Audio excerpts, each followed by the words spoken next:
Tony Bedwam so kase me mo ache me mo akwa ba me da se pa so Adom TV nsem ne do so pa na de obetie no bi ene se enkoko eye dwakase e wo hono mo no adwadifo nsoro gujem sanse osusan renche adan no betumi adwere gu na beto dwan so se fa na nkwada yi a wo mu kodo wo tim community o ye na ye kwan fun ye wo ho ene ma okofro kodo de sare husemi nyina abana wo mu aye sempoa kwantempo no nso mpanifo chemu a Yakopon ya adom na wotwe besimu ene be frase we ne nsem akodo bi ya gomasuamu nsem nyina wo mu namde so mo se bedwam so kase DSTV channel 280 Go TV channel 119 wuhia me afreme anochewa ba ajwa se wa finchemo no me de to so amount Ebyanifo a wonom ewo enkoko dwakase ni mu no sabrede won sunu gujempa ne nyina ne se eye adan ahodo a wo mu tie mu yesotos no ampanifo asi ama wo mo no sede asi wo so no wo kire mu anhwe yadako ebedwire gumakwa akofa arehosema bapa na mobeka ye nche kra ba ebusumi ntemu ni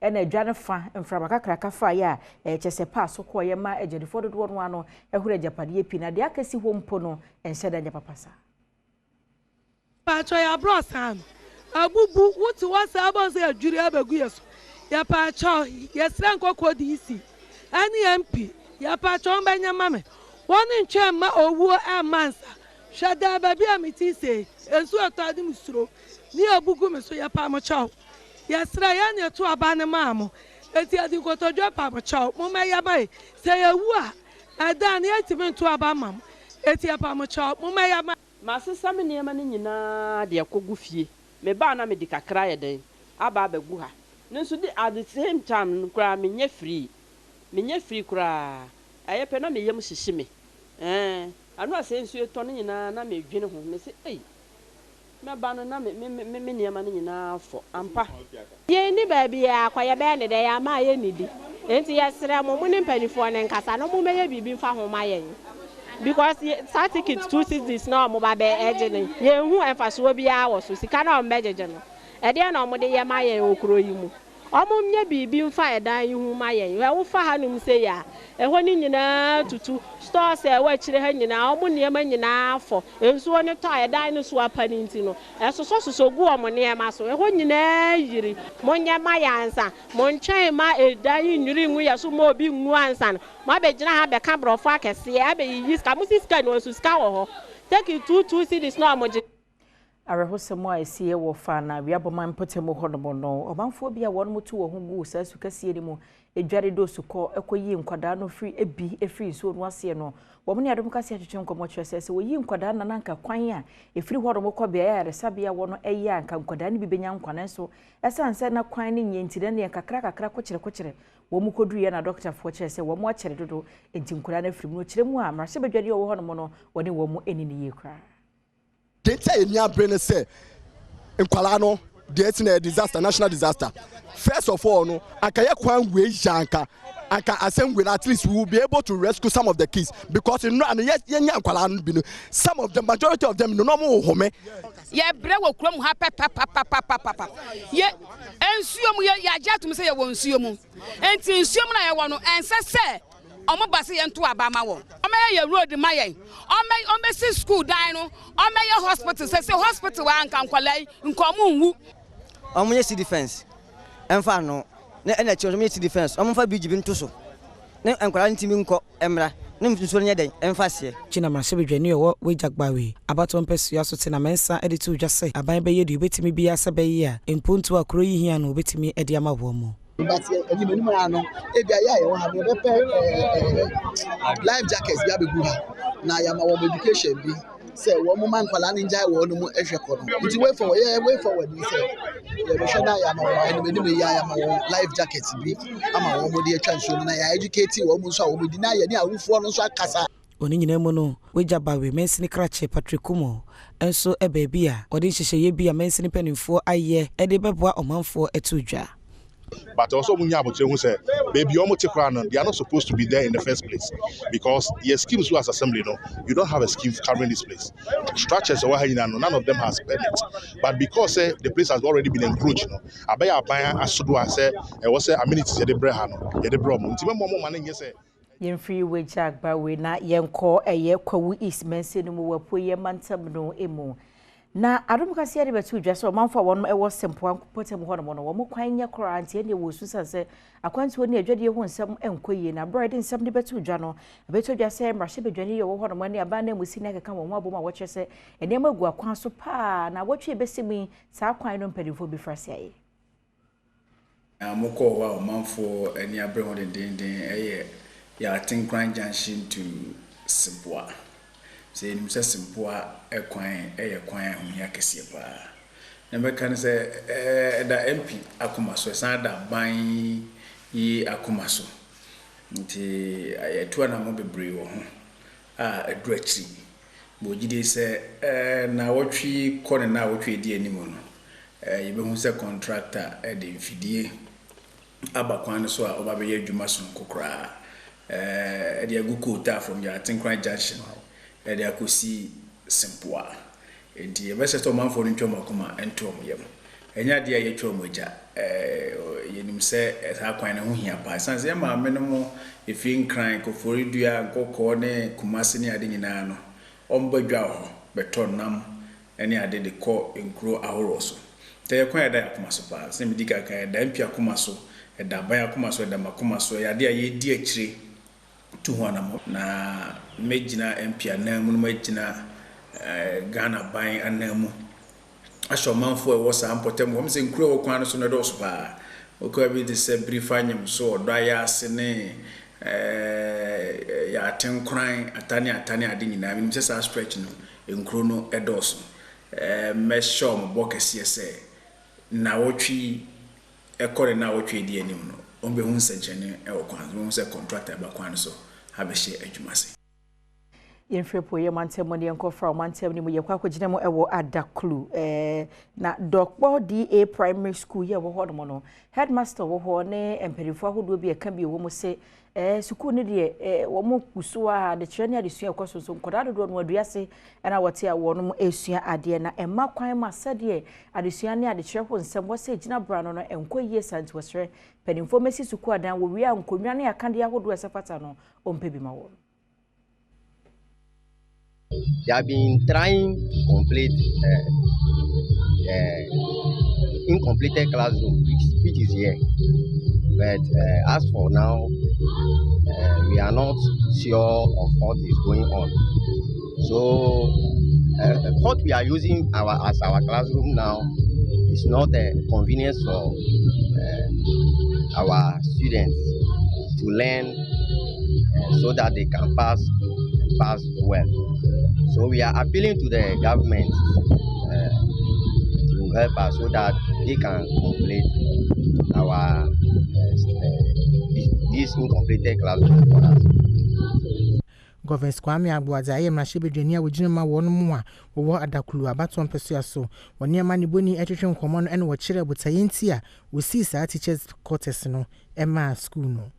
Adaklu is relatively a deprived community, and when I became an MP, a member of parliament in 2013, even before 2012, the biggest problem in the community was lack of access and quality of education, lack of requisite number of teachers, classrooms, and places for teachers to stay.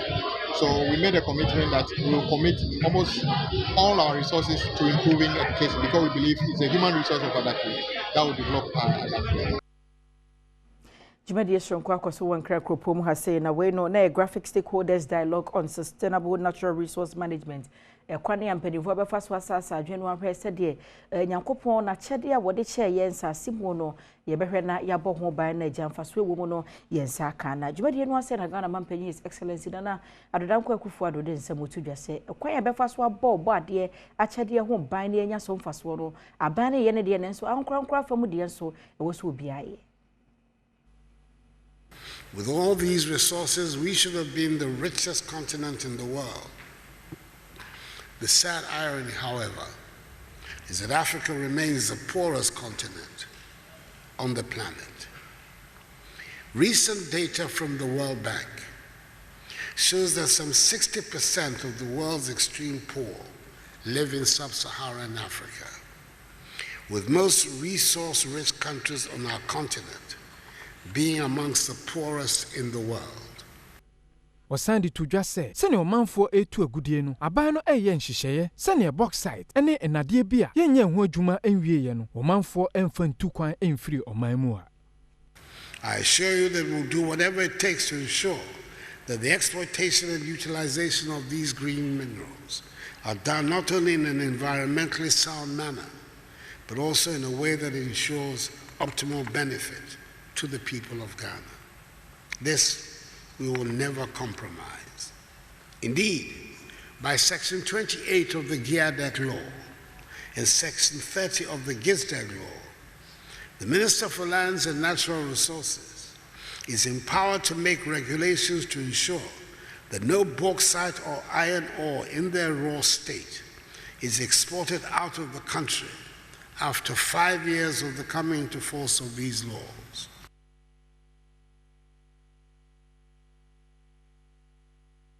Ba was ansem kronwa mu na dwumade kronwa ase no na so for asase ni mu adodode ensem so eye John Jenapo so de ensem tu dwa kyerese aban no ye nafa mu de bia so obehwe na asetene mu ensem akoye afekura no da chinchiri mu asem nti obo ade akyede a wode akye ye nse aye sika akọ no ene nnua ne ade no obehwe no abo ho ba se be ye nchirima so ba be di so mfa so. It is the responsibility of government through the Ministry of Lands and Natural Resources to regulate and manage the utilization of these resources. We understand the important role other stakeholders play in the discharge of this mandate. Hence, this dialogue. It is our hope that through this timely dialogue, we can forge a common path to manage sustainably our natural resources, add value to them, retain the highest end of the industry, contribute to the national economy, whilst at the same time protecting our environment for our collective good. Managing Director Edema Graphic Communications Group Limited womo ene hihye adwumadie ato afo ede to dwa se enwo behia se nipa nyina beka wono abom oman no natural resources no yebetimi abo ho ban. This is a collective responsibility under the mandate of government and the rule of law. Your Excellency, as a progressive nation and a well-meaning people, we cannot, and I would entreat us that we will not and shall not ignore the evolving menace of unregulated and uncoordinated illegal mining and indiscriminate land use and acquisition. Consequently, we aim to secure a more sustainable future, and we must approach natural resource management more holistically. While it is the responsibility of government through the Atomic Energy Commission na Director Edema Nuclear Power Institute of Ghana Professor said Kofi Debra no nimpedifo ahia na wo motwetwe nkomo wose said ya nanse nyina mahode na sa hodende ho aye de ma ECG fo ebunu toto ma Ghana fo ya wontumi nkyirechire ko afa so abasa no sempanifo ma wani kwa ho na afi wo hwe kwan foforo befa so na wonsa aka hodende na obekora ne yedi adi djuma nka beboa pa amasa dum so ya ebe atumi agina brane na said wore nsem tu dwani. But yes, I best start a day and your holding for fro, a beba or my more, a bed balancing your out. And then be a crude new ha, you bet me a nuclear, and the nuclear new ha bet me a crude, you be a nuclear who bet me a hydro, and now hydro new bet me a solar. And we need to have a variety. Ghana, any hungry buying. Ewo nhyehyeye a odebo adesuafo pa emo agentete ewo nyinamawɔden ho asisi wo mabɔ man Ghana mu a wɔhwɛ kwan ya empuntunwuma wodo a wɔyɛ efa nyinamawɔden ho no obetimi aboa. Professor Samuel Boachidampare ene ye Director General Eda Ghana Atomic Energy Commission ano nkyiremu sei ene wɔde atudwa wo enkuta hodie enti ene hyamudie no yɛhwɛ kwan sɛ ebema nkuta hodie ne ɔwɔ no emu ayɛ din. Yeah, staff bakokra enya akwanya ekosua de ewo honom nti nema ni bia ye hwe ne se Ghana Atomic Energy staff ene ye university na ewo ha no students na ewo honom no on so betime enya akwanya na wetimi akọ hungry akosua enema onwo ye efa to say atomic and say nuclear energy nema na ye no Enti ebe say yenko akatamanso amanyoko NDC wonom akachini ko jane fa ye wobona po ye mantem no emu titire ne ya owo ehonom no eye unas ogusuo de adehwede ato nipa makomako aduasanso a wonom agina predi bra hodo ewo sa mantem ne mo se wosere abato no de ne ground zo ne koso obi ama ne nida ho hyehye ya wodo wo so ye na ohwe bedi nkunim no ye na wodi ochiri ene se obeto aba ne nyina bewe na kwabra ne ba bebɔ kwa adusi asomasi eye mi se we ya wiame nti obi ama ne nida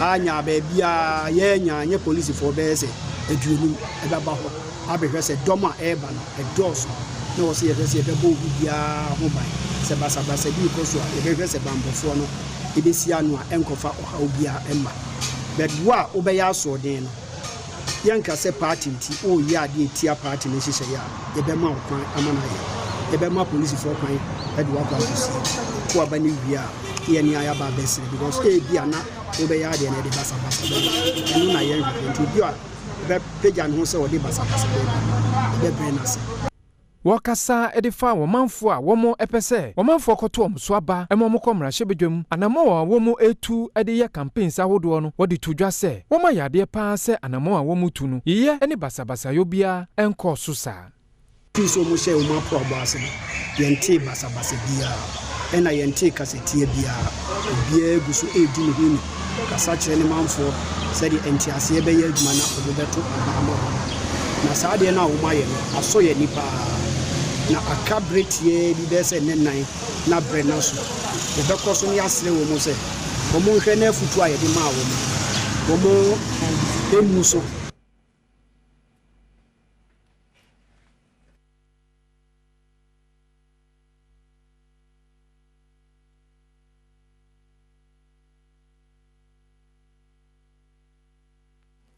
okay eti yabada mu nyina base se wajibre na odi ahwe bedwam kase efri sabre eko eye esema ba da bokata ahodo mu ye online stories enkomodi ahodo ye a ewonom eno chi agode mu nsem ebeto aso ye bedi enkomo ahodo a ewo epon so pense me ne ona bokodwo ponkruma ewo nkomo kase anopai enso edi before that asemi dika eho Talopai and Semi but anopanon crunso. Oba Joy FM car park one more. Ehuru den. Ye ma men one word Gianni said almost said word Giannis had your mind. Mommy's cook. Yes. A bed den. Was he selecting the pension? Yeah, you bought on my mabaso. Yes. This time I'm a fool and yet biological mother. Yes, I want to chim wo. Nens wafa was said ba. Yes. At it will be a school crony to your fees. Yes. Ebi asori de mo na woni mu no enso bibia no na wudwane to ano nti wo mo sa na sama me fo na afi Adom TV Adom FM Asempa 94.7 FM yaka bom ebo omo abaso ti ya select ma me fo nsia wona de ma me no din ba ye che wudi eche wo sa ma mu ye bo omo abaso no sa pen fo nsia ne ya select omo afi ye hwomo animonyam ache de wo mu no enye adekuma akra ye hwomo ade ama ache se omo no ntiri omo no any so yomo eye obi kra de o se owo akire na o monitor mami from afar na nipa na ohwe no nya ne ba the we are all treating the chese so am ya mo mami wa ba so a na so aye bone sa mami fo nene kwesiada ye bo mo abas but na de mami cook ena e ba so o mami aduane be na ape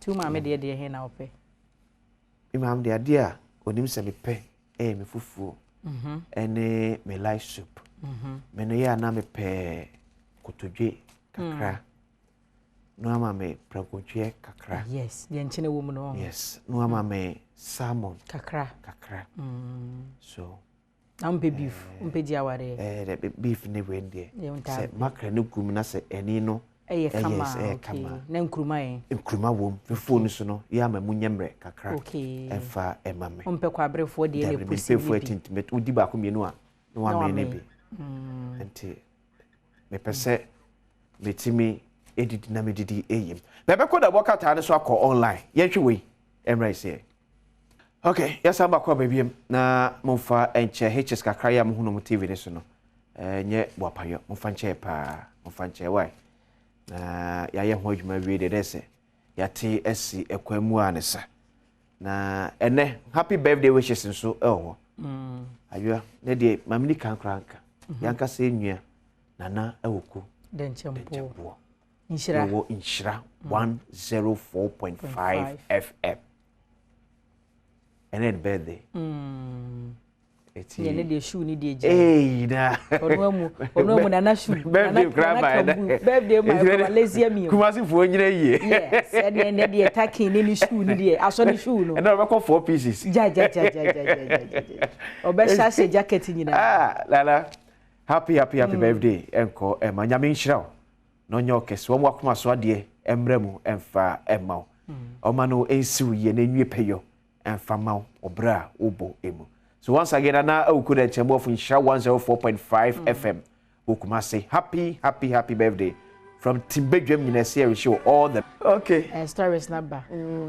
We do birthday. We need the kind of cake. Maintain your can. You say no try cake da. And eja wo try the din kan. We kuso we kan wa me ensa na wo betwe. Yes. To do three a. Wo be don't worry. We try third cake a. Mama say nyina hu a. Ye be ma shout out. Ini ni nyina wo dem. Mama say hu. Ni kan mama say shoe. Sa sorry shoe. 3 pieces no so bobi. Exactly. Okay, yeah. Yanko ndi se amanyoko no say de konkon ho asese enne na mpanifo behwe na wakwasem bibia ko say ndi se amanyoko na bato de betumi abaso ochena memene dai ana say doctor kwabnadofo court injunction akwaje abeto so no ebe holdi okay nti eno na zita wo kaya ro no say waye information minister asa aye tourism ni we nyina ama Czech Republic redu mebi na wona na ogina mu ma wo mo ewo mayi mu na opanyine se doctor kwabnadofo adwene NDC amanyoko hu da na koma so a ka wontwen anum pempenso we yansa na eka we nyina achi wapese yentu enhya da nti omo no argument a wo raise no you see sir this kind of emotional argument ni adiade would the bibia can stop it. Fight for the democracy. If you don't have anything to say about this, stop. And your force of Bekasa. At the NDC day electoral commission called court in 2020 no. Nenya kana electoral commission boy they organize elections. Nenya kana parties no contest dey nyano no mabo. Nya no mo file for yentwenku ani mu because the court ag to mu anakesa call run of nya kana be sabo. Okay. When the bibia can was stop. Nya necessary say ube comment on. Papa na nwene amanyoku no. And I make us talk about the substance of papa na semo kan. Tell us papa na semo kan no eni nyaso. But no shouldn't be this emotional attachment say odwe your party no. So that end this dwen Ghana ho. Awo yenya na Ghana ekoma that time. And this the Ghana court. Say ka about to spending millions of cedis at the end no. And ka call sound call be near sound ko about to okro na so. You said the judges brebo so. That is only when how much that be cost here as of mine. Even her own political party. For re-campaigning again. Don't know how much be cost the party no. When the BBI can stop it, if you can't discuss the issue, if you say assemble court, ultimately can was my kawanutum and stop this emotional argument na boy here no. Papa now raise concerns. Mutual party constitution. Are they genuine? Are they genuine? Our issue. A concern a party ni betimi addressing, etimi dealing with. Only yes mama be antis papa ni asem. Let's move on. But as a more dodgy now, that's what some na mom person. If you think about it, party, if you think about it. Ayo. No we NDC corona wo mo ensem ebi wo say ko bi wo mu bi de krata koma IGP say o manfo bi aye wadwen say primaries no be cause confusion. In fact ye nyina pa asomdwe nti hu bibi say anu atia positive. Drowning of 9 people. Edward blames GS Education Ministry and about 2 months ago, 2 to 3 months. And also so fra so and no adusuafo nkwada sa akodo okaka muntum ye. And then mpanimfo di medika ko ni ebusa na life jacket o and afoforo asan SCA. So this and more and adomonline.com entertainment wo mu bi my so nsam ni nyina bi ewo ho. Banfa Daily Graphic and the Wakata Odo Abanso and to also President Ado Dankwa Akufo-Addo, Commander-in-Chief of the Ghana Armed Forces, Nifoni Ewaha, Minister for Lands and Natural Resources, Abu Jinapo Elsofoni Ewaha, Asantima Mponi this year, I don't know. Ghana to reap full benefit from lithium. President Akufo-Addo pledges at Graphic Dialogue. SNIT expands coverage to self-employed. Commit to environmental action for sustainable future. Graphic Managing Director na Eka Neseyem. Natural resources must be managed responsibly. we graphic for and some more tintim eriaba ene anope. The Chronicle and so any ex-Nigeria convict jailed 8 years for impersonating COP Mamitiwa on Facebook and duping police personnel. Please focus on the Ebu. New GNPC headquarters enter the nearest completion. Military provides security for Chinese to break the law. The Chronicle and so no. Mami share daily guide the Wakata and so. Tragedy at Wager. 9 school kids drown. At 2 Asians freedom in limbo. Adjo Safo returns to NPP. Baumia impressed with GNPC Takrade head project. Nana calls for unity in Galamsey fight. Daily guide and so no. The finder the Wakata and so any. Ghana to stop exporting raw minerals. President Nana Addo Dankwa Akufo-Addo Eka say. Dr. Alhaj Mahmoud Baumia impressed with progress of work on the GNPC operational office. Banking sector solvent, strong to support economic growth. Bank of Ghana so ena eka neseye. 9 kills die in Botiana Fana canoe disaster. The finder and so they buy enajwa. Ebusia yakwane yaka wo se na ye fiada na ye boja ye ntino. Aho se pebeba na afi asemi di kan ba. Na afi atena stem komo ho na yedidi. Na menka wo se agwakansie mu nsem nso beba. Na ne se de akwasi di kan eka ye no. Kojo opon kroma beji adwa na wo mo aye mpensempensem ye wi a free na ho kono na se enapa ye etwaso amaw ye basisia.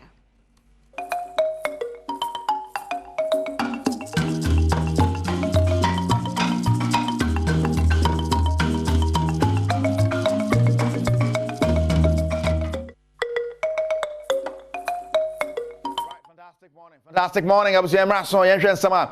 Ekoso wakuti mo nsam ne toso de se fata sawtini na kete wisi nya do rebia oneexpert.com no de sia kwankwa no pe de nsam na bro eno danchan a gfast mixture so ka ho eno so danchan a sadimo gel and roll on ejo oba ne zonkonkron abribia mo de ba eno ankrofo di sika ne ankrofo be di sika ebia me ba me di sika ba me cash say oneexpert.com and I say obeti wo na wo di sika de go bottom eno danchan a sadimo gel and roll on your pain adro pain pain because I cool pain adro set more gel and roll on and a chief fast mixture mo gina mo nan so be ma we oba so mo gina mo nan so oba chief fast mixture and ma ko na de sia konkon a ye den sam no de brewo ya na de nan kasa kan kejua ne ho Erica see do buedi now you better say the funeral as Europa League semi-final games at Basso and of course Conference League games at Basso. Yes, Roma and Leverkusen game and Crawford ni omupa Roma to Jan Naso Leverkusen by go to I know and Juventus game almost so they pen so train draw near the Yemon Roman Shadia. Right. And so I know games be no Basso or Europa League semi-final anymore. Or Conference League anymore no Fiorentina, FC Basel, Cobord 2-1, ewo Efi and West Ham United, ebo Azatak Ma, eka binu ano so team back. We next week Thursday, say why na be qualify ako final. No, you see Mourinho so pesoje at the matches and so Basel, ewo ye Conference League anymore. So we say I want some so AC etse. So oneexpert.com akachina bring na no we betimi agina so na what this Diego Botom, web betty and betty can write games see and in the games of passing na oneexpert.com on my catching with Medisica at the Google to me aqua may a feeder so ever songo steak na ya said I want some and so city the fireman countryman songo or a few issues and I wash our songo steak so fantastic fireman Yamakwaba about I can say so nano pay. Yeah, fantastic morning. Songo's take. There's a memory ye. Agudimo and some life a Badwam and a year Abukensi, and obviously a canon, Agudimo Semenoane, a year Abukensi, more fire, Monday 6:30, Wednesday 6:30, and our face of Friday 6:30. They said next year that Friday, why they were shamming so many things in Koso, a year Agudimo, but and then on Songo's take, we'll take a look at the decline, the grassroots system, no. AFCON Koso under 17 Starlet Ghana yeniho maidens ya bande make say 2 tournament be baso enyadia Ghana yebetimi aire akobi enti ene me take no on grassroots. Yeah, under 17. Starlet. Yeah, J World Cup data. Yeah, J World Cup data. African Cup, World Cup. That is AFCON and the World Cup under 17 level. Inti Osenka. Ye ni ko ye ni manase ye toaso no. Osenka ye timi toaso ye ni football no. Eye fantastic. The last time under 17 Antimian qualify for AFCON ya omo airboy. Sa group no players no. MRI chichi bibre. Na eni kwanse ye toaso yusu omo as under 17. But kwanya ba ya so-called football people enya a tournament bi also ye de test ya under 17 say bibia be kon kan no almost say most of the players are MRI chi wo mu enom do mu call a tournament no Serbia omu call ye omu ko share Spain omu nim say Ghana under 17 okay but under 17 ankasa na ye bo ho tournament ewo Algeria no Ghana under 17 ka ho because MRI chi ye no bibiri anyini until you do away with them because enyadia almost one fast under 17 level, but rather moving forward, ABS Anko for MRI teaching woman under 20, under 23, senior national team blasters. You do away with them who under 17 level. Now what to me I proper scouting, correct recruitment, no kuremu, yes selection a proper one. So obi so only be. Oti asenye obi a oye under 17 recruitment. Proper selection. Now we shall say we be players. Now we manage you and I say player we huna we good. I will be my boy Ghana no. A chinchina I just say we managing because on our selection and no intimate M1 year correct players. It's under 17. By this time and Kaemara chichi here ye ball qualifiers a yen to me uncle a year AFCON or more bossy Algeria. This is the moment to also so-called football people. It me a proper selection. Omunya proper coaches omunya correct. P masters, physical education masters, bingina omunya correct. P masters yeah. Omu boy inter schools yeah. Omu shema omu schools. They etimi ball edge emu cap no. Those are trained coaches. I mean on the field and off the field. Omu very good. Etimu di omu kan no my proper selection. Na motimi ama asa check omu MRI. Now by this time, the tournament amoko emudu ma shase boabo ma no preparation for a year under 17. But anye dey ankobasa because of say players MRI attitude mudu mo call tournament no be na ye so called football people omo players omo manage omo intichintina wo se edu mo call tournament ne ye pe teams bi ewa abroche no motimi dey eto wo mo ye nyeska ba ye nwini o man no see ye be ma grassroots future no aye fantastic na starlet if you wa ba under 20 if you under 20 wa 23 wa ba be boa blasters ama blasters proper to me ajicap no and you say na so called football people omoye because under 17 tournament e koso e wo Algeria o se Ghana yetimi ka ho na yetimi boy ho modern na o qualify wetimi akọ world stage no enya de e ka ho ye grassroots football aye dey asaya anisa me under 17 American member side Senegal money, Algeria money, Mali money, Burkina Faso, South Africa. Senegal against South Africa. Fantastic football, but Senegal show more than 2, more than 3. But at the end of the day, ball at South Africa under 17, Grand boy, and it's say, future is fantastic. But Ghana, we are not there. Former champions, world even champions under 17. You know, a current footballer. Modern day football, ball. I also think about this time your football grassroots no call him no. FIFA discover for supporter. Ewo himfa muche sikanidi keke anase mo de bois grassroots. Oba a mana side under 17 no. Ye wo ma side maidens. Omo de 2 years. Ye de tabo band. Ye de ato Ghana for so. Ye de band tabo ato ye so say yakuvia age and kulankula age. Under 17 yakuvia age ama ya bandi 2 years yentimi tournament for two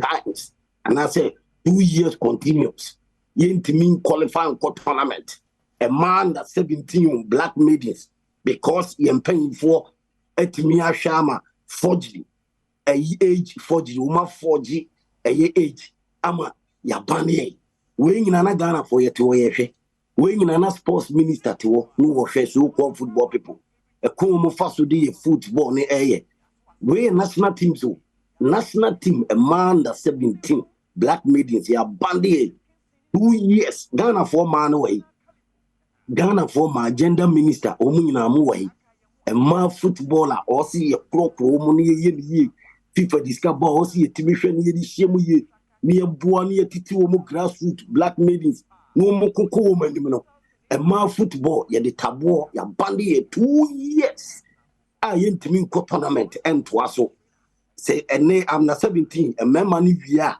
a man be boy yentimi mo qualifiers ni bin yakọ because ya bandi because of the ye viemu age cheating ye viemu age cheating enye me nwanwa because ye so called football people penny odi enim kra no age cheating ewo ni team dreams kra no ehun sensama bada eti I mean eno na ato aso e dia ba ye national team na e very bad ye football no egu ye grassroots football omunye ni ye egu because o start free grassroots 17 no about 20 no about 23 no about blasters anything and the blasters every no blasters we are ye call afcon aniare ye call a world cup aniare winning in aye because of say grassroots no a bad grassroots no see a correct players e under 17 no ye selection no ehwehwe animu ni ame manage no ye wia players o mun sem fatane edum ko tournament yes o ma ya de me under 17 after sa tournament we free one year bo another AFCON qualifiers enya dia sa players na edum ko friendly match and I say tournament to Serbia no ye be fa sa players no so mudi football no business en ko ana mudi di sika taxpayers money national teams in taxpayers money ye dey into grassroots na say no and then I say I'm a Ghana football local league I say Oba Blasters proper ye tournament be ani agree I say grassroots ni nkoye Ghana under 17 ma maidens ya ban here 2 years a bad age cheating so ena starlet tournament course AFCON Ghana yen kan your birthday and the future no aye ye the amount football Ghana form and penny for more a man the any pass a man sorry a man who Ghana as a gender minister a man side on moon sorry na ye yamu football no basa and kula ma de muko via age so called football people am I bandi 2 years say Mr. I dream ben amudi football no enti na wo songos take e wo Badwam no and one fire no fantastic morning come obi especially Wilbert mama more fire no time for any imbecility. No problem there. Etinyame aduma next week Monday 6:30, then Wednesday 6:30, then Friday 6:30. Songo steak obese nyame biem ewo eye Badwam agokensi. Right. Countryman Songo, thanks so much. Countryman Songo. They were catch out on Joda, Mukoda, and a feeder Songo steak bebo kwemo Badwam agokensi. So matches I would do in Abebaso this weekend. Man so one more final Abebaso league in a year schedule a winner, and of course me man so you better send also at the IBC call himself Africa because today you better chat sending in because this weekend the Jordan the weekend anymore yeah that change seminar ever bro. Say Joe Manocho, Bena Padibu Tremi producers Namum oneexpert.com, GFAS Mesha, and I said him gel and roll on my sponsors are I be more come mama there sound idea bro. Yana what the Nankasa Kakejuana home. Erica Siedu Boy today.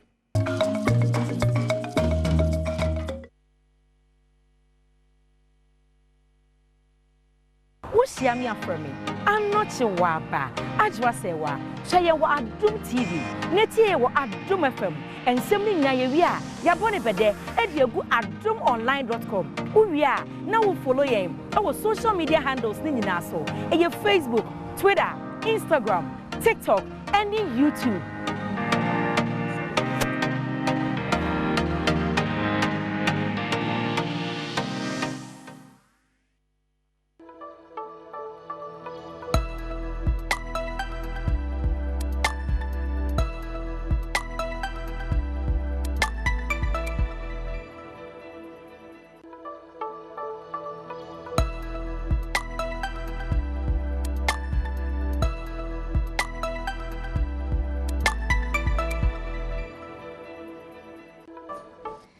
Ebusia mesai mo akwa ba medase e de be hwese mo de beche ne ma eye ba community bi e kokoso so yegusu aya ye gina na so ye ma ye kama sabe ye betimi asombo sompa enche na nanu mo da no nyina adru hwe no nti happy Mother's Day in advance to all responsible mothers eja no mo nso a o ma ne ni o mo nche o mo ale so de dwade nkwadaa de o mo ko school no mo nyina ye mamo eda strong kopa na de adru so ne ye hwe ne ya birthdays ahodo na ansa na me kai wo se DBS Industries Limited ekura me mu odan baby wasi adru na adru se wo boso a DBS for ene betumi de nchensen papa wo de boda no so ma wa 20 years warranty ensuo to ehum to awiabo enwe na ache empopo na emoni ntokuro ene DBS for ni nkomo St Andrews SHS so same oba natural BC in social we oba tan we oba na se SS no mo de ama no won hye dampe mesre o mana hawo for St Andrews for se ene wo mo twetwe nkomo fa ba ne ko ho akra ne betwe no twa na ne dache ayefe me kai wo se rich konso aye rich creamy chocolate drinker e wo dwaso mfie bebre ni oba tan wo de ye no papa ne ko adwuma atwa kakra ma no no tin de on se atwa enkwada no twetwa bi mo no hyehye na afi omo minimu na ho no nya hode fofra wo de be ye adwuma Franco Trading Enterprise say your phones laptops accessories printers TV na wo pe omo de Franco TV aba Franco air conditioners wo enkwa tablet omo didi agre ni nyina Franco eton bi headphones ni bibia e wo ho ene Franco phone nkomo na se download the Franco app no phone na we use no say 100 nko ase me de bia download the Franco app no neja hwed ne ma egu ne bo na ne wo muni nkita ho wo ho St Andrews Ultimate Remedial School so what sure what's in social no wantwa enso wo de obota ne say nursing training aba so bekobi teacher training bekobi university bekobi technical institute ahudu bekobi a mesra wada ko St Andrews Remedial and as Ultimate Remedial School nefa ho kwahye wonum ensa na eja bibia enko kama ema na woda chenso enye fefefe sadwumako na ekura mama matena sesabre na menkai wo se birthdays no bre asom na baby aye free ase free enie awoda passion ko enko ema ama owusua na eye wawoda so happy birthday to ama wusua happy birthday to ama wusua na mo mame birthday nwomo no na aye fefefe na ya hwenso na emfonyi no ye de ate ho na ayefe na me kai wo se brepe me be crosse na ye Joy FM ye Joy FM car park ho no mo a na paye se de nkwada be no o ma me aduane o pa ma wo mo nsa afi bia ye na we ni adoptive mothers nya o ma me o chem wo na emo ma me bia wasugu mu ma me bia wo hwese de wo tete obi ba bi ye wo fe no sa ma me fo na ya boa wo mo ano enti yenhwe ne enko birthdays ne so ansa na yakọ ye maame boatema ene yankasa ye nua be ma obo ade wo mo ne no behwe na wa regulate dwumadie na ebekoso no na enko birthdays no so ansa na yakọ maame boatemo eho Madina Divisional Arms and Ammunition. Okay, we are sergeant. Yeah, we every oyere Christiana Safo Berima. And oh, mami you candy any insura. Mo we show happy 40th birthday. Nyakupo insura na oma enye kesie. Ebusia fe yenhwe na yenko yen car park ho sedie. Na pa ye dwumadie ekoso fefe no. Mame ayuko. Mame boatema wane eye yenua bema de fufu champion obade ena ne wo mo moderate enti maame boatema sei na emfitiase yi etie abatan ni nyina aba emu ode ana to yenkre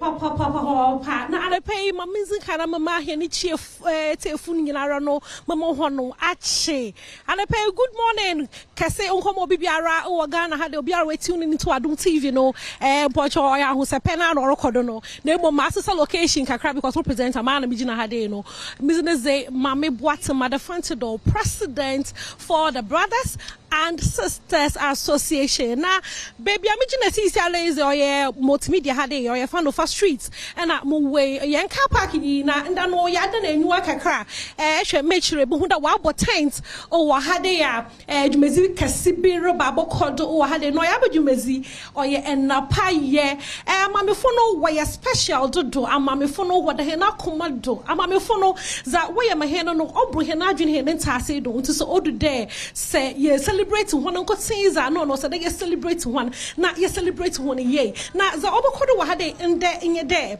and I know you're cooking competition in your day and a pay jumezina kasaze okodo on Sundays then you catch what if you hara and more international I remember pay more over studios na bedroom na for chedra and no ya nyowa ya zo papa ya bacharo so into no ya be assure there or ya za entertainment no ya za bro patu panda Friday papa nti san kwa adwuma na set na fie nkotinza no Adom TV got you ya ba mo bibia clear live and clear cooking competition ya bo hwa nyimpa onyi meziba no nua iye papa na yenkodo ana yenka ye no story see do na ye story see do o ya za Jackie or the new song bia ba mehu na nyom no o make waves na as ska na ye share no mo ye nyere twu nkomo ye bisanda Jackie na nyumi inspiration o ta ye nyumi na chi ono nya baze mpo no o ya za nkofro kaka da ye that's there Ghana Rihanna African Rihanna and no so oka ho asam kakra me yente Jackie na yembra.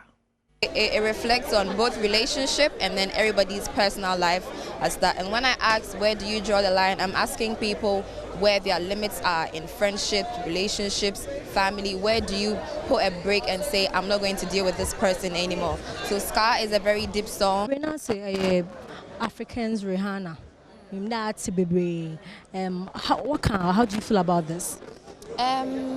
I mean, Rihanna is a superstar. We're very talented, and so if you put me in that category, that's nice. But always remember that I'm still Jackie, the songbird from Ghana. Yeah, Papa, you can only be yourself. As I said, you can only be yourself. Rihanna, Papa, now so no, she's Jackie. She's Jackie. Into you for the chow. Remember, mixing up on my head. Aye, you Jackie ni. Rihanna swore now so. Oyaze papa na ye free honom na ye nkokidi hwe nyo twon komodo oyaze na nkoforo keka de abrente ba no wo yare enye stroke Ghana fo channel wo boyere batu nyimpa do ehu no nso no ye hu no wo Vodafone Ghana Music Awards na ase obe perform ya na ye hu do ye healthy hwenche de obi a wenye stroke na so no for the first time no kidi wakasa wachechim zo kodo no mosima wakada wenye stroke no mpo mo fa ni nyina ha wo ye fa ni nyina no ye nte kidi na yemra.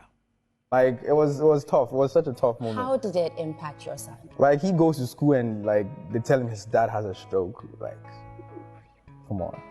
And he's so vocal. Oh, that's so cute. Kidi neba zayin ina yuhu no hono no na popo won chawo na say wakeka nsem mi de me wonjun mo frama no won ho. Wonjun mo frama no won ho kakra me ye pa won chawo. Wonjun mo frama no won ho. Yuhu nda nyimpa no when you stroke. So where from the allegation that when you stroke? Where from that one? Hey, Ghana for yo, mi de besa hade na matua mansamodo. Na abrante Amrado so yenya nti da wasan e chi ko school. He's gone back to school Amrado. O chirema okosuan huma ni ye na wesua ni ye. Na ye bisanda abezinta brother wonala wa cheche na sem ma sent pe kra wasan e chi oko school huma yente Amrado. Where they want? Political science. Wow. Share. Unkos kesi E tire kakraka we e bon. Yes, unkos. Me kode bia semester we makọ class ni. Siga pempa na ope we. Ya chance munti. Se me this 60 years 70 anya me ntimi huri santi. I want to 60 mom na obe.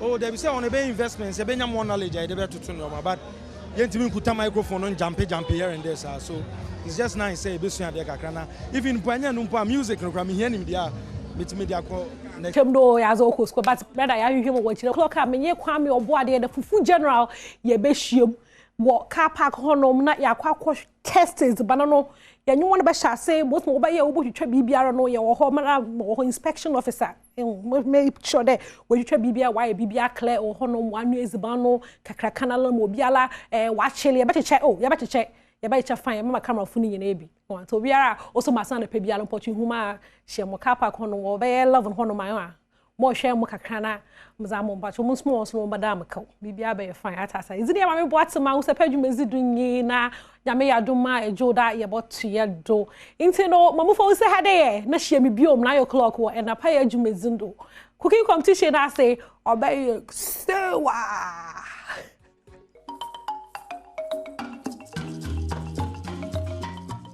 That time medase akapo medase anyum ni nyina no abo asem na mba beka no those living our countryside asema beka ni nyina honyum na wa politika we no ko se ka esia ye ni abre ye ni ta kokoso asem kese to Ghana ne ni amafo adwen ye ho ye ya to aba enu ye ho ye ya to aba enu ye ho because certain errors say jina so ere to aba no it seems that no evidence repeating itself. The incompetence, lackadaisical attitude, men fahu attitude, men tiobia attitude. Yeah, it's now so the two aba and two and this no. A piano we are getting tired. Gradually, we are becoming fed up. We are becoming fed up, and now we can be said, can be say. Sanaku for the band, you face new challenges to solve a different thing altogether. But a dear company on. I'm here to about it at ya, Obima Ubayano. Same as you are Bemane Wapayo, and you are bro and a domain. President Kufa, with all due respect.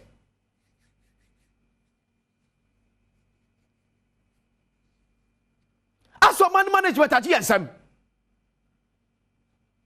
Baby keka kono as for my Ghana management no at GSM we seem not to be capable of managing our own affairs. Incompetence everywhere. Appointed people who have no jack about positions and yamuamo.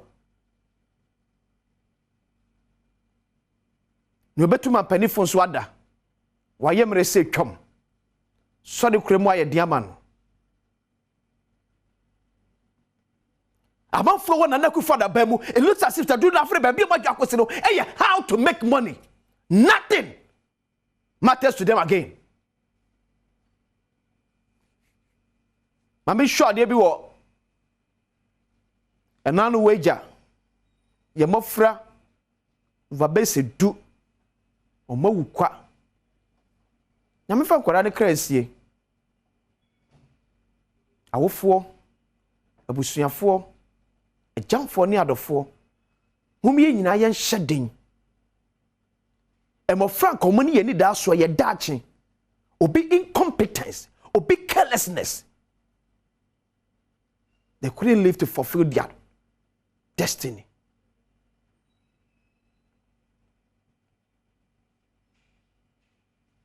Because President Kufuor, they we are near man far who are memono, Humagana, or Titu or Mino. The real some nya was some Ghana say no what sell mine. Maybe be a control.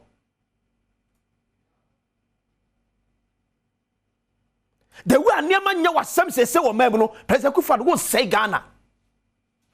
Who say Ghana? What to take Ghana? I'm not proper some cry. Because as some nya was some be you're more from money a Dutch. You're Dutch you. Ya mofra omna ya bobra e de ato om ho no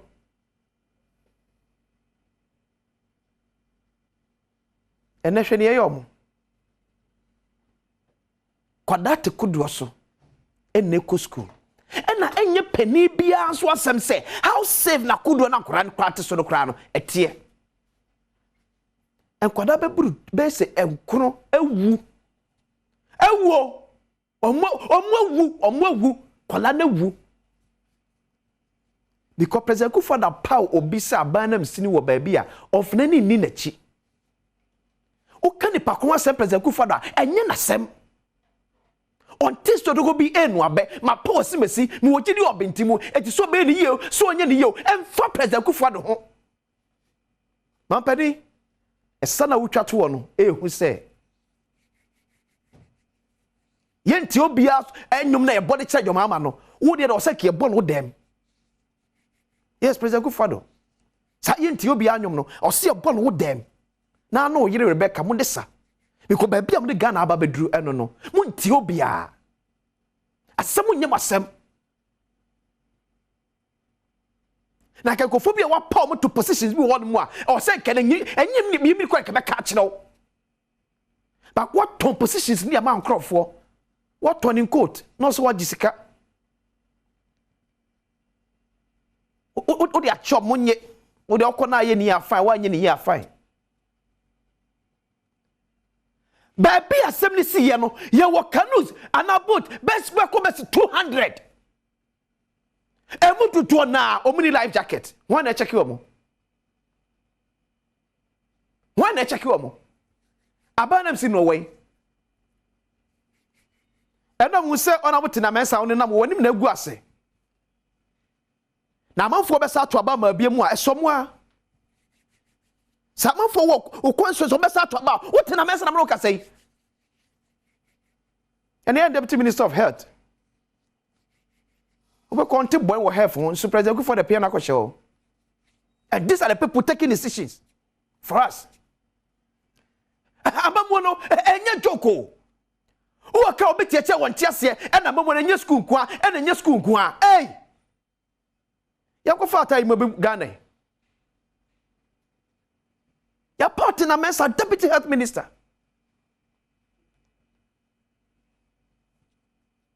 and no we dey now we dey now we dey ho I don't now we dey ho ya call asif say and na BBSC na yente ye nim say bi say na ekoso eti na asema sintino ya call mo che na we dey ho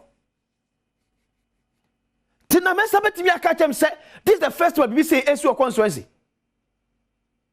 because enano dey see ya na nipa ba ko me na wu ye na ya after that for ye ni ankoso ntino wa anya na sem and now kwada nkru ewuru di hwehwe mu kwa akopɛ vote samafo beto aba mo so mo ankasa makasa Ghana ye challenge na say sebi yemu bebre won mu a ye nyima bato e sebi go bi aba ni atop because ojina MPP take so ojina ni take so tiro ye beto aba ma no we need competent leaders to man this country competent hands Omo Ghana ho dadwen edom akoma so these are the kind of people we need to manage this country not what we are having now. It's so disappointing because the debi ade chi ade sebia gidie ni aresima na Ghana for work for mu no drop ya na drop ya na drop ba form because president to na adwen mu and what ton positions diama na so afo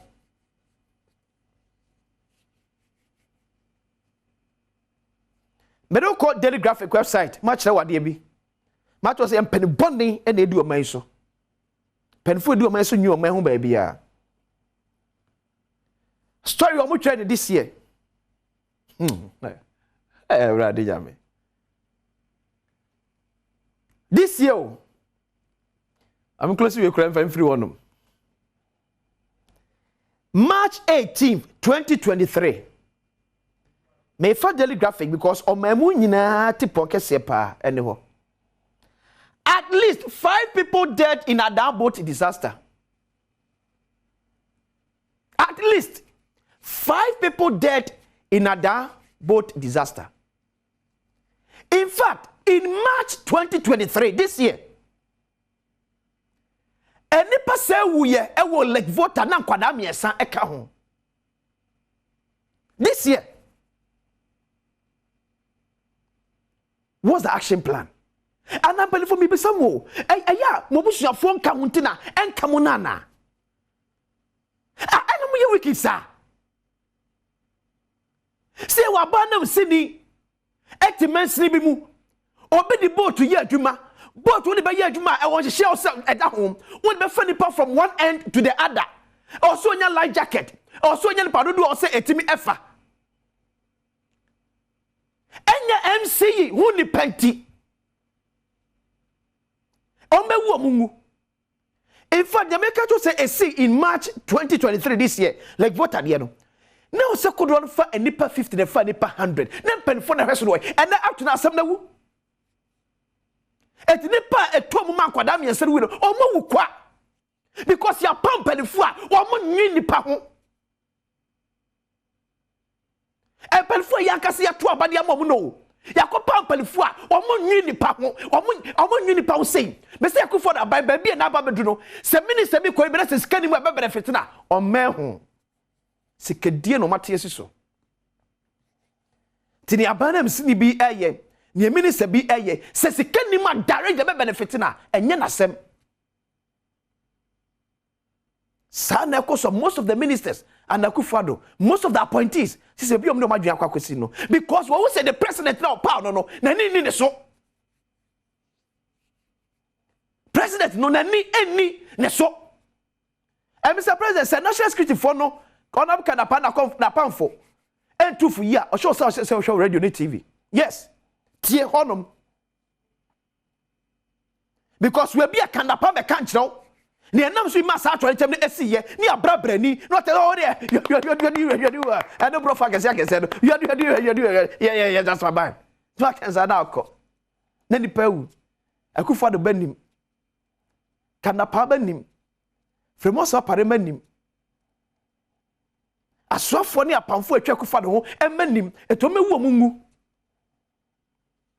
ebegu engu President Akufo-Addo do Ghana hamo Udi Ghana hamo record na wutwade ato ama wankaso abrabo na wo bono udi Ghana hamo hey it is sagidi ani enya wo mu se Akufo-Addo action man no ena yehui Akufo-Addo action man no ena yehui and baby and Mr. 2 days ago I wrote some see ankwada nkro awi. This is not the first time I'm saying SEO. If I may not be wrong, but I said last month and I said last 3 weeks, I said, "Couldn't I be seen many people say, you know, Sabako and the way, but the unfun, Yasem." And Yama Esima, Kodwo, Awodwo, and Nani Ebutu Eguno, and you overloaded. One check it. What's your corporate saber? I've written the Siaka Yapam with Mumpan for the Chakunas, Mumpamo. Papa mo ebi before no mo nam dia brofire etu asumo kromuadom e na akwa abrochire a obi aho kire no e na akwa abrochire a o man nyina hunamane abrochire si akya pam MC mo nka che president on pam MC no ebi before mo nam de covid Russia Ukraine war e pa yeti ho e na wiase ba bia na ayedin e na akwa abrochire nyina obi a enyinyi obi a tete abrochire na wesi aka MC kya pam no meyo no Mon catch a president be no your one the pam no. And then mutimika. Nya twomfo. Yeah ne moti. Anka muda nti. Mo se contract na anything. Ya me fe bone ncheyen. Da bia meka o me akandifo a adwen o man hu. Na nya pesame nkum nya akandifo. Me didi akwasinsia. Ere nkumo kese be hyeska se na me no na bokodwo ponkroma e won kunyasie. Oh, for Jemo. If I see it. Yamam Yakwa baby, and Famram Pense, which made so I will become on Adom TV. I can say live on DSTV channel 280 and a Go TV channel 119. So, share and so on. With me, I live and so Facebook, Adom TV, YouTube, and so Adom TV. Meeting the Aquasi in Siena Penny Power share a buying a manabo and who and some so. Osanso emrashi wi dwani ma de hia ewo ofuase ayebi wo mai apoye mantem eri erekodwo opon nkroma enka ne nsem training ona boko de Yamiadum na pacho so Yamiadum so ye pa yin wache ho ofuase ayebi ti say Yamiadum boko kodwo say babiem kodwo babiem and that's all ho pa amamfa jigodwa to and then Comodian Aid share Right to Information Act, yeah, by a pass year 2020. It's sang COVID sabre na COVID negana ADSC. Enti ama manfo anse da ehunu sunsanson eye. Be se mfinhia be se mienu kone miensa enso enie. Ye pese ye hu ensesaya aba ene ne mfaso aganafo enya ewo Right to Information Act I pass here. Already, 1992 Constitution can Article 25(1)(1)(f). And Makwenya said Ghana ni be able to me akwa ban na ye akwa access information be open. Difference be na Right to Information Act no. E make it from this act a 1992 Constitution. What's the difference between Article 25 and Right to Information Act ya passing? I was in that say, Michia, what her phone in Anope, Namasambo, Mabaso, Jumason, Amoye, Adom TV has say. Abrabia may back constituency, no, Uberqua Costero be near the Uberani TV that Adom TV enti monkoso na monye adwuma pa moye no no question e kan no Ghana Constitution no article 21(1)(f) no 1992 Tama Constitution no enya nyina so no na saa fahudi no ewum okay fahudi ahodo a Constitution de man say e bia otumi kire wadwen kwan bi a opeso you say right to free expression utumi dom ko bi a ope right to free association fahudi ahodo ni na no e Constitution nim fahudi ba ko awom krampo so ene say nimdie anansemfo a aban adwuma bia de na adwuma no wo a wo mem ha no se wo hia sa nimdie na anase nsemfo no de ayo bibia wo ho akwanya se won saka sa nimdie na anase nsemfo no okay tiboni beka se wo the right to information Constitution na man say right no na mpempi no behwe na Constitution na man right bi enso ekwan a ye fa so man yensa eka sa right na anase kwan ye fa so edi sa right ni ye adwuma no ye nkyere ye okay nti emrem no ye lawyer for ne ka bibi se ye wo bibi e fe no procedural act emra e kire kwan a wo be fa so na wonsa ka na se wo be bibi a ye wo de adada okay so usua mra ye wo act 29 na criminal offences act and e kire se wo ye we a wa bokro no wo ye we a wa komunipa wo ye we a wa ise na so act 29 en kire wo kwan a so bi bokro no a wo se ye de na fa so okay nti ye hye mra fofo e fe no act 30 Criminal Procedure Act. Tiano a procedural act and a chiro kwanya obefa so na enema e wo act 29 ni mu no wo de ayedwuma saa so na article 21(1)(f) my saa fa hodie ni se nimdie anase nsemfo bi aban akachi bi ade na adwuma no se wo sentwere ni kyerɛkyerɛ ni a wo sukuu bi ana bi osuade o sukuu bi civil society group ana setimemu ni opesa information na ne nsatumi ka no ne ye nkyerɛ kwanya befa so a nsabeka na 1999 ena Institute of Economic Affairs IE4 edi kind draft first draft of the bill say enka yefa kwan we so a enka ye hyemra nanka ye de 21(1)(f) no ho adwuma nka be yi but 1999 no omampani ahodo be num ena eba ya meka say obia entumi anhye sa amra we say act 989 we say in fact MPP aban abra president Kufuor etia kunyom eni fi ase se fa hodi ahodo a akachi no ye bema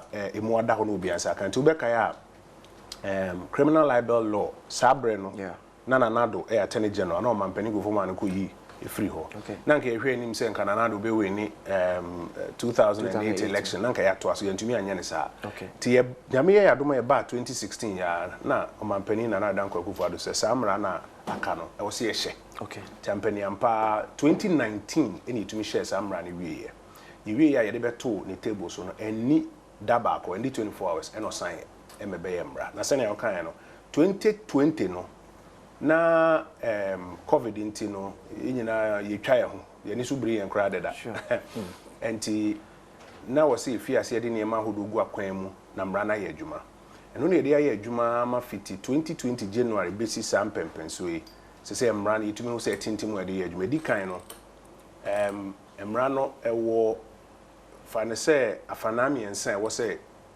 ni na ye adwuma nsa na mra na etumi agina ne na so na me adom no sa afanami ensa ni na ne ye adwuma na ye kɔ anim no metumi akyekye m kwan afa so ye eti afi yenhwe kwa bro betumi afa so a obenam Right to Information Act so access information dey free aban enwem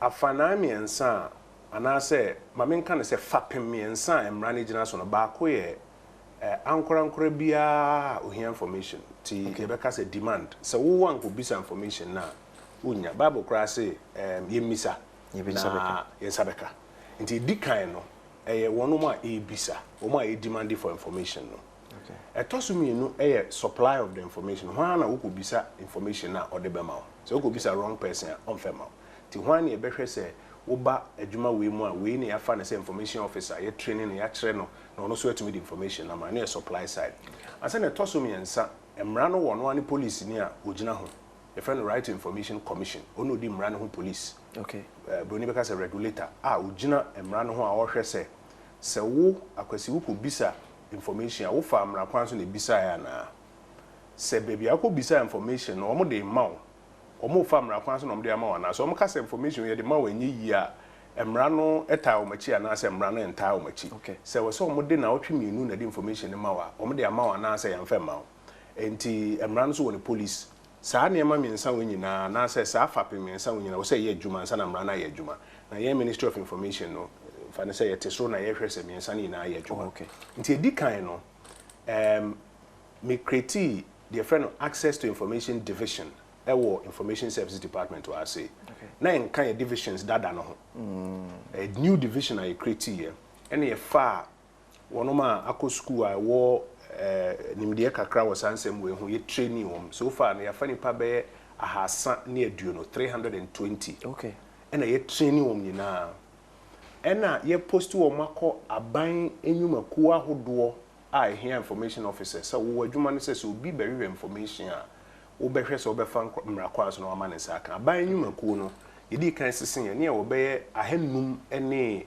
eduasa enai 539 aban agencies aban offices a wo se obi wo ho a ohwe se wo ba ye be ma wo sa information no 539 emu 478 ahanan ene eduason wotwe yetumi abie information units wo de aka no yegu akwanmu anase yegu kwan so ayehwe na yebiebie wo na 478 no yetumi train posti ahasane aduno 320 officers akomu a enne se wokọ a wo se ubisa information omtumi bo ama fail no mpa information no na omde ma sene amra sene fatanti likan no wo a wo hwe information na wo se wokọ saa adwumaku no ho aban adwumaku bi a hwe na wakọ apply ye wo kwan yafa so apply emra no kire kwan yafa so apply ne san say yem pese obi be ka se wa amfa kwan no so nti yemfa ma no nti no ya kire om nyina kwan ye forms ne bi gu ho se wo kokrampo na se bia te se me nanano ma wo constituency ne ade bia se bi ontumi ntworo ana bibi no wo na aka wasem kro mo abetumi atworo form no e dia ma we say please for friend a charge officer no why na bia watim no bia hu so okay ampa wo request ni na fe omo de akotoro the process na information no be bi ano ma hwe dia ma scale wo so otua no ma kire wo scale wo so otua na die wo so be information no om de ama na fe de ma wo ade ko e bia no wo de akoye mra no mfa ho de wo de koye na mo mo de koye bibia emfa mra kwa so a no de wo enso mra no so no be di no de wo problem ebra ya passes are actually ade ba kwa yensem twefo yenya challenge ho ye because MCB data now know the two job the number of cases you are reporting you me are resolving penalties you did free abai enyokunje but the challenge and the bureaucracy as a two step do some no can say ye multimedia any GR crowd issue on this same RTI the bureaucracy surrounding right information act no okay emrano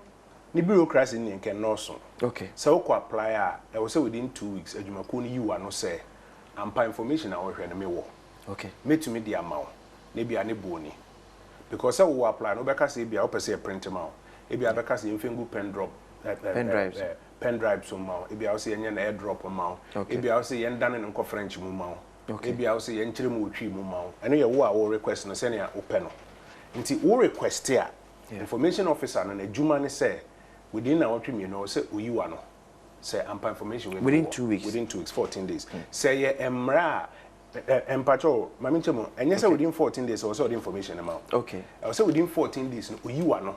Send in saka okrata. Send in saka okrata no information now we no, and what say. Oh, okay. And answer iniha. Ebi I saw baby fufu, and iniha nemo minim baby ewo. Okay. Into obechra say, into I was say Uyiwa no within 14 days. So when you are within 14 days, I will tell me I was also reporting a commission no. Okay. So within 14 days, onyima no. Commission no be start a process on say dwumaku no e be sin konwa ahwe say minia we mo be request 14 days won respond there that's semwa. Yeah. So utumi kire wasem so we be say na say na say bia on be show say na correspond na fa information na mari pakro. Say bia atumi ko kire bi o ho a obi request o mo respond na o say bia ye mfa ma because of say na nipa consider the information we say me nsaka obetumi incorporate am commission no. Okay. Bibi ebesi wo institution where onye comfortable with no utumi commission ntina emra no woni police commission no. Okay. Ti say wan ko police wo na nko report wo commission where yesu ye hu say bia ko ha no bibi says how accessible na commission across the country. The commission no first of all bibia say ja if you back one sana ya commune you be office no ojo wolon kran okay afie we say ye hwe nim say sunyan ni Kumasi betumi be offices ni bi e de amom na mfia hodo aka no yetumi ebie so ebie bibia aka amom ba se na ye kan de di kan na say ukọ apply na nka within 14 days no mama wo emuaye say when nyim muaye no ho a emra no ma kwan say the friend head of institution okay nipa oda dwumaku na no okay utumi appeal e che nti de bia ya bokoko se men tro nko nipa oda institution na no direct because ono no appellate officer ono no behwe dia ne officer na ye no aka se me officer e wati ana de aye na mefo so nti wo kwa te se dia wo start wa asem appeals court ye nti wo ye beka se court we sign circuit no court either say higher na say circuit na kona court okay ye court of first instance say head of institution so ma mu aye na wani nyi ho a uba commission beba na justice ofori atati wo lawyer boatin ni mpanifo ni ade ete won beti wasem ya to nsa frɛ adwuma kuo no so far no wono ma na o mani nje dia either say officer na say head of institution kan ya o ma ba commission na bo aban mpanifo ni aban nyuma kuo ahodo be 14 o ma bo mka be 1.3 million Ghana cedis ahodo we bon say we ye tro no so on information mra time na so wote wonye hwe emrama commission no kwan say omo na ka bono ho ka ebi mo ati omo ka omo a eye tintintinti say omo ntua no commission do omo court sense kan e ko ha e ko commission no commission no apart from penalty say a penalty okay apart from penalty no we information o be san de aba because e ade a constitution na ma ye ho kwan say o say nipa ne nsaka e ye kwan commission so far so dia generate sika supporting officer no sika ye dey generate their supporting office no by penalty administrative penalty one more kan twe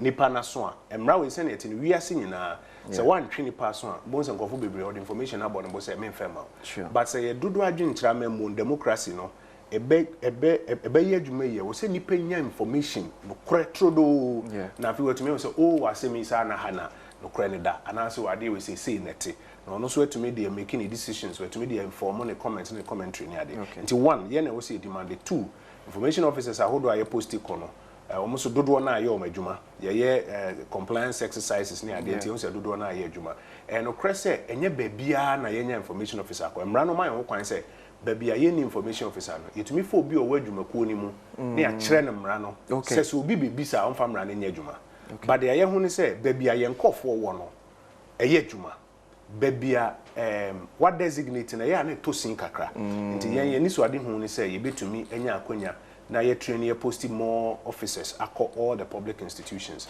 na betumi enyem nwa say finance ministry babia man for the questions be call akosikifo Okra ni dikan. In fact, we statistics now. Finance ministry ni dikan. In fact, let me also commend them because ye multimedia that can branch and so to na mo akope. I think we do 14 days neso. Omo kwa de enye mail keke. Omo say call follow up. Yes. I respond no meeting dia man no de man no ntimi direct e ko ba bia. Yensa ebetimi aka. The finance ministry them says for that one day. In fact, officer no one of your best officers. You training no den ko when you mwaso fi finance ministry because we a lot of requests but on bomb who modern so be responding in good. After from 2020 up to now out here how na efe from 2020 basis abre RTI na nkasa no se me hwe one more de request aba so far be 1053 information requests na apem ne aduonum miensa 1053 so far 1053 na buy no 838 ya grant information no problem or the buyer ni ahwe ni grant amount okay and no ye be 79% into ha nchiche mu be I mean eduosun nkono ni policy nti around the offer eduotwe but 80% of the requests have been granted okay 20% na kan emra ma ho kwan information bi o ha ye de manwa enye yi ade so kan emra na section 5 echo section 16 o kire ne ma hodo bi a eno ntin information ye de ma wenye bible class ye wade nyina ho kwan so nyina ene fatai to be a pollution nyina mbi ti say bibi ti say obi apomudin ho asem okay untumi ntro krata nkoma doctor say doctor RTI nti epese me hu say akwasinsin adan yare ne wono so enya de a obi betumi de RTI akwakonya sai but enye better say temamfo be hunu the health status of omumpenifo or ministers eno nya under RTI nti under RTI no yesi obi biara wo personal health information nya information a ibetumi atro krata akose ma me we medical farm na me hwade okay say ade a se bia oman no you say ye amemu ehonsem ye political related laws no ye shemra foforo bi say ministers ni ade o health status embe da bonti no ye different asem ye betumi akasa asem but under IT idea eno nka ho bi bibi ti say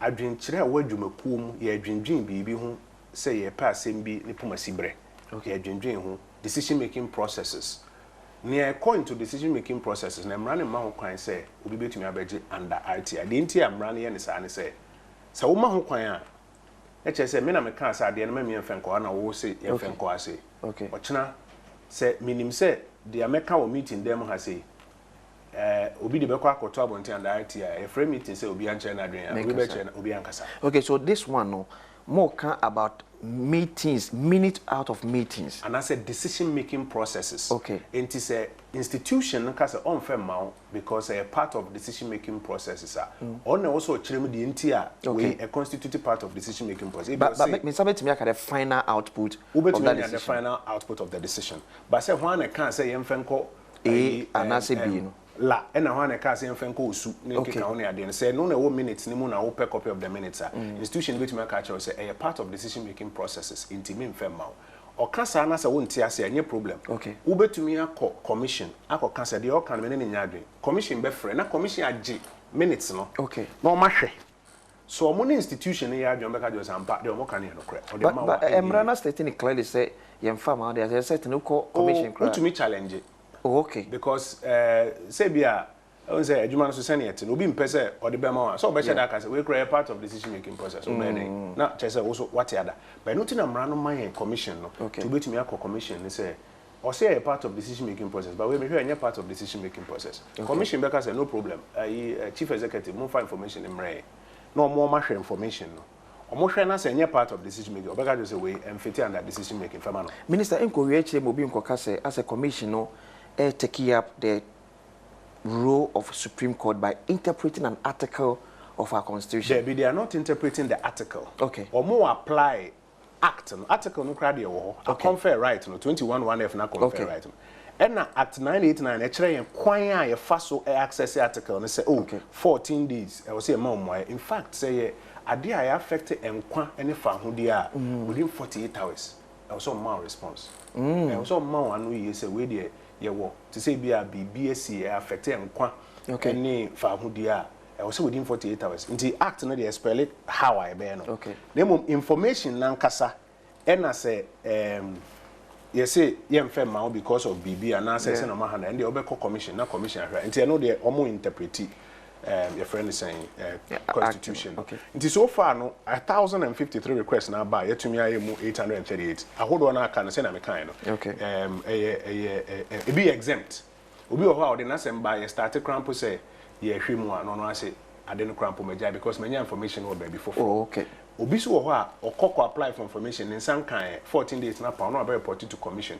Commission na start hwempe na ye choro institution ni say masabra obi so aba so okay me dey na dey ama no sas masa okay and to bon say no so etimi terminate asem no nti so far here juma 1,053 requests 838 as at December 2022 fiti January ba ha say crampo dey no me call no there's new data fiti January ba dey aba be count but no no ye nyam fenka data we say ya cut off for December 22 nti here juma Honorable Kojo Pankroma, Minister for Information, MP for Fuase, I have been no education and commission and saying, Uchi Radio Head TV. Please phone in some telephone castle. Oh, what are you? You from over. They are matching say police districts near the say open official response or something. I'm saying this is Oba Central Command. Yes. I'm saying your mom internal IDB my RTI. Actually, I affected. Baby, say we hear information under RTI. Okay. There will be a district command to be announced Ghana Police Service as an institution. Obetro under ITI. Okay. Say based on ITI, let me hear information we say. Say information also won't say can. Emrano Chichiro themselves also making available. In fact, one of the problems I'm seen in here is that some of the security institutions, no most to say Emrano count. No can say security matter. Yeah. But Emrano say security institution.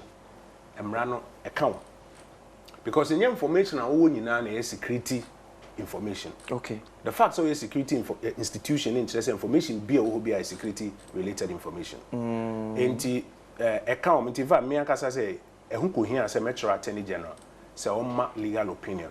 And you forward ma security institutions no say enuanom emra no ekam. Na mum say information no is security related information. Okay. Wo betro nipa kro no back. Na we invoke say because of we in accordance with section we security related information to me the manwa enye. Who make that final determination say and we was security implications were or minus into the ma nipa first person will make his determination information officer no war institution to say be a watch Ghana police service say we hear information on BB in accordance with RTI information officer no Ghana police service no on be you are no say same we say because of say into security related information into the manwa enye. So only in Yadrian, Obe apply for review or head of institution. In that case, the head of institution is IGP. Okay. To be appeal or IGP or say IG. Metro crack or has say information officer and say security later. But many in Yadrian because of say this. Yeah. IGP call it for file no. Many a penny dampire my friend a penny. Meaning no Obe say be a say are there. Ampany empire security related information obefo asesa empire security related information e ma wanye enye security related information obe instruct say emfema na say wo appeal na yadwuma say asem ka almost one fema na woni nyi ho a na aba commission okay. Say commission kra ruling na woni nyi ho a na fi court. Okay. Into their various appellate levels and they seek for information from aban ya ye tax and e bo aban ho bra aban ma information a o si so twa ade. And yes, I just utia. In fact, charge now, say Parliament, I share as a mra under fees and charges. A cost of reproduction. And open na minchiremo baby say information be or why be will be pair. Say how the pen drive so a say 1 terabyte of data. Files are who do a womb. So information on no. Files are who do maybe I'll come 1 terabyte. Ebi a medjuma ko ya me wa ha me budget a me de ye adwuma fie we say me calculating kan say me be print sa 1 terabyte of data ebi kra be 15 copies a wo hwehwe no ebi wi na boxes a hodo nti say wo ba na say wo ka say wo pesa information na say within 14 days you to me hu catch information we dey wo ebi to me dey am na wo say wo pe no in printed copy 15 copies. Okay. Parliament a say 1 copy be a fie we say ni buoni nti ubetua na ye reproduce amount ye reproduction charge. Okay. No man reproduce the amount. So even no banner so can say format or the information open in a particular format. Okay. Fan say be also open say you translate call language be muma. And na say bibia cost of sa reproduction no. Okay. I know they mean you any dey nim. Who na we say obe sa cost. It made me pen drive ba. Ma anye pen drive na mo fan to me memo. Ya anye ne sa say yan standardize a kwan a cost of reproduction na obia the different formula beba say me kra me the exercise book aba copy wom wow there me cheno until say standardize say just a year my man say mo be charge here na bi nyesa emra odi adwuma dey say one standardize say we dey wo say o the pen drive me pen drive me so me dey me exercise book aba me pen dey copy it would dey agra obia the different one beba into standardize say but listen ka email ne pen drive there into ya standardize say so oba na photocopy na opa emra ne say ne boni so oba na say email a abi no dey at no cost you betumi e dey amount by email oba na say also opa a colored printer say oba na say you translating twi mu ma because wo koye djuma wo Adom TV na wo pese obe misinterpret ade no from brofo kotwi no asesa ne yanka say ye nkyere mu twi ma wa no you organize it of languages near bisa mo translate ade we ya he omsisi ni say ni ferry through amounts and to be to say ni am nti enye charge reproduction cost. Minister say institution be am for information ama na commission ne boneka one e twa say scan egu ahodo mi no. Okay. Ebi wo ho a nipa na owo institution ni mu a yesusu so no na omamra ne nya adwuma yetumi bo no ka. Okay. Ebi so wo institution nankasa yetumi bo ka. That's if it comes a mother decision by the institution. Yes. As we yem fama nipa kra. Yes. Intete say information officer no obi abe requested na ono as an information officer no within 14 days also responded. Yeah. the first option a commission, assuming it goes there. Yeah. That's a commission, not Toronto. That's still within the period. So some of the institutions on respond there. The commission can take a decision, say a bebo institution. Okay. See a levy and I impose penalty. Now institution no person bet them say, oh, yeah, as an institution there, you need problem there. The fire information officer, you man a computer, you man a table, you man a kunya say or so. Na encounter to me. No, onye na edwuma yi. Okay. In fact, a person more prosecuting for maybe obstruction and I said the next say do money be we say nipa kro no. Eso. Say are there institution no like in some of the institution back who say obi chiro call for information a bank obi chiro for information. Say there be mra na nka na nipa kro no be report my commission. Na commission chiro so for information and say there be mra na nka na commission say mra no e come mo kan be because mo perform public function mo public funds. Say there be commission say no problem. Yeah. Impose a penalty 300,000 cedis on you. Say still come to muntia. The commission no akọ court. Okay. Say court and co bank an account no. Na one on this kind of penalty no on exacted from my account. Okay. Two, we are on issue instructions information on monya day. It's here can wait me about institution and an there. Asama report. We'll file a request. If you are my mouse information. Honorable Gajo Pokubaya, Minister for Information and Education and Congo. I mean now Mrana any minister MBC Badwam. Yes, I'm akwa baby famra Badwam so Adom TV so. Minister for Information and MP for Fuase IRB Kojo upon command and Eguso etim konyam Education and Congo. Altiaba. Na so share World Press Freedom Day ya idie. And some for that case idea. Assemble ko eda and some for nyina president ano. Yes, I buy a repeal criminal libel law, and I buy a share electronic communication and other criminals act 1960. Yes, I did be mere and some for false information. I don't know, yes, sir. I think I DJ president, no many adrian and ye. Aban we send American ye na ye niam ahodo say ye bi akwam kra na nkitawodi ho fa hodie adoso agina na so nti ye be the last aban a ye na ye be pekwan bi de mi ankofo na send me di kan ko ti o Bible kra say ye wade hu nyina ho kwan so nya ni na na fatae. Okay. And first no na say ye ka publication a adwumakuo pen to me publish it. Publications were done by recognized institutions. Inti tete no pa no. Na just a GBC. GBC no credu baby no be GBC 1 yeah. And a GBC 2. So that time I need so abon so no mo GBC FM. Ansa na FM na ade nyina. Ansa na local languages na ade. Okay. See ye biem kra ma FM ahodo Ghana FM be 400. Apart from that na kra ye do the friend social media. Obia to meet na baby no we be in the channel. Not all broadcasting. Okay. Now, say one year, it be a boapa. Say a recognized institution, Adom TV, or be Detroit TV, so or can be crying and no cry. O ton suffering so many are there. Okay, but we didn't call NMC, betrim, or no so better na semu. So what will complain? Who need us? So I better as a master of assembly in us. So they own us. Now one year, as I say, under new media near the Anabano, will be better to me a kosher baby. Now can't seem be at social media. Then I'm not for the bisa say, hey, I am partner, hey, me wana eko. Ne ko. Now kwa kofa oyeni aba omeni mu hase. Nti ma example, ntokwa kakra wo etifi mantem baby. Da ba ko ye ho ne hu videos a kofo etwitwa nipa. No bi akasa go video no so. Say we ye nuanom say ya we num say na etwitwa wom say. Sa video no anya no kro en free Ghana has a crowd. Efi Northern Nigeria baby. Na obi yesa etotum wo ho a odi agura ni pe be wu no. Enye bini. Nti wo biara wo boapa ebe share chire e distribute information under the Electronic Communications Act. As information enye no kre. Na ede oyene ana how ebeba no. I was saying, "Mran to me, bisa say na den na oyes. I am to me nka say freedom of expression tino. Ni amo obi akoye video no we twa to video no so no atwa to me den tokwa. Eni oyini aba.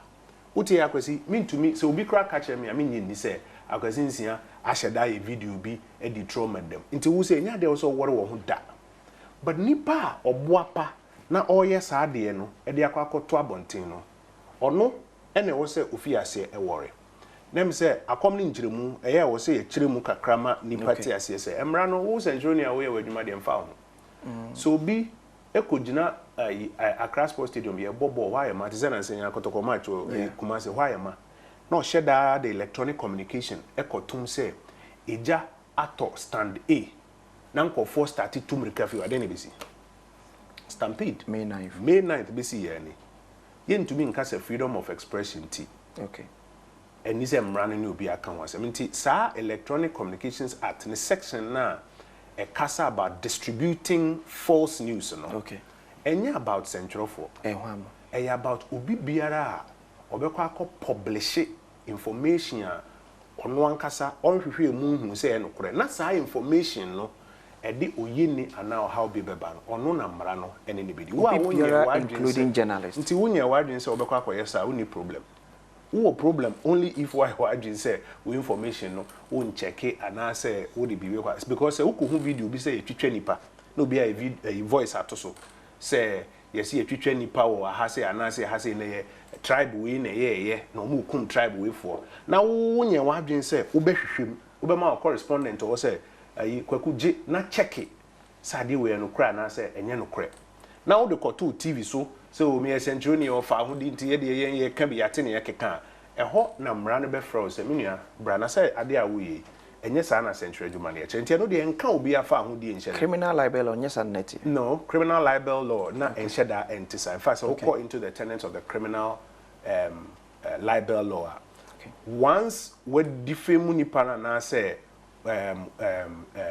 we're making libelous comment no that act in itself was criminalized to make that efiase okay where different so what could publish information enye no kore na edi oyeni ana or how and I has the potential I said the oyeni ana examples here mama we has the potential I said the oyeni ana how beba omani mu a mpanimfo be frɛ ye frɛ wa sɛ wokɔ ano wakyerem sɛ o bia me check me correspondent a wo ho no check no ka kyerem sɛ dan we si ha no ɛyɛ ohempɔn na hemfie asɔre dan ne si ase we ne si ase ntie no korɛ saa asɛm we si na esi wa ase oni problem akɔm ne nkyerem be kyerem na akɔ ne yɛ de kyerɛw ne bisa ase na video we a wo de akɔto website and now I could publish on TV so say you twitwa Ghana for ewo saa kru we mu na tribe we na ye no video we check o kofa we mfa now so me dey me hu Facebook na me so me ko post here e dey throw me story a ho na o mbe kyerɛ say dey awaye no eti amra nti eti afa men koye saa oni problem there's a check it oniema o post check it oni nyina say century adwuma yaye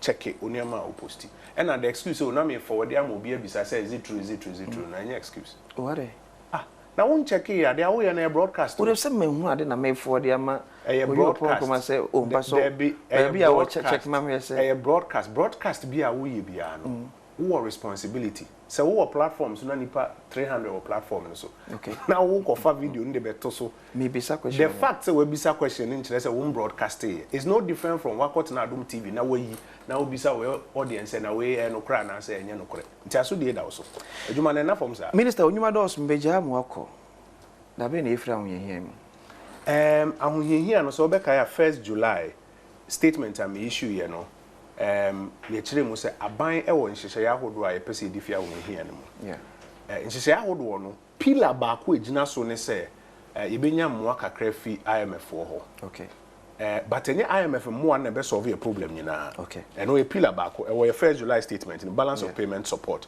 na me nchade ya koye ni mu a ye hwe nim se enche bia san komo na ye be wie ye wie a ye wo ne ma be nsia hodo a yanka so ma mu ha se e wo se ye bi ho a fi ase crampo dada nyame ya Adom ne tumi ni na awia sene se niema eso afiase eba form sa na ehwese beba fam se no inflation na ba down to 41.2 e was 41.2 was soro pa but at 52 na 54 na e ba na 54 na ba 52 na eba anti eba form ye hwe ne sa se beba nyame Adom Dr. Baumia oil for gold ade odi ba ya ma pressure na wo ye cedi no so no take off from kakra the Bank of Ghana for so here or more prioritize forex no and also aboa kakra enema hodo aban revenue mobilization aye pagya mu kakra ne ade ni na aboa kakra say baako aka ye real sector de betumi ayema senia adwuma efi ase eba kroma na nkofo nya adwuma ye enya sika nkakra no real sector growth no okay ye besan etumi ahye mu kena na no minim set say uko fisheries ministry how am ye adwuma wo ho